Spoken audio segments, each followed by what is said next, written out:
দেখো, ভগ্নাংশের ভাগ আমাদের কাছে একটু জটিল মনে হয়, তাহার উপর এখানে আবার 4টা ভাগ দিয়ে দিচ্ছে। কোনো অসুবিধা নেই, সিম্পল করে জিনিসগুলোকে বোঝার চেষ্টা করো।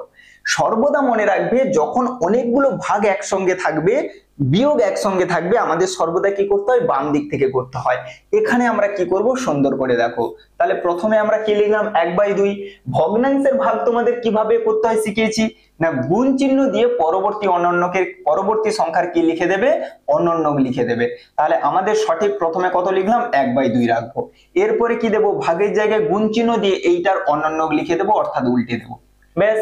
এরপরে আবার ভাগ রয়েছে, তাহলে আবার গুণ চিহ্ন দিয়ে পরেরটার আবার অনন্যক লিখে দেবো। আবার ভাগ চিহ্ন রয়েছে, তাহলে আবার গুণ চিহ্ন দিয়ে পরেরটার অনন্যক লিখে দেবো। হয়েছে।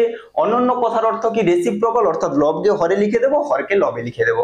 ব্যাস, এটাকে কাটাকুটি করো, এটাকে কাটাকুটি করো। তাহলে দেখো, এখানে 3, এখানে 3 কেটে গেল, এখানে 4, এখানে 4 কেটে গেল, আর তো কিছু যাচ্ছে না।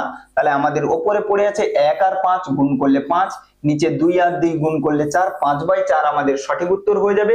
কোনটাতে রয়েছে, দেখো অপশন ডি তে রয়েছে।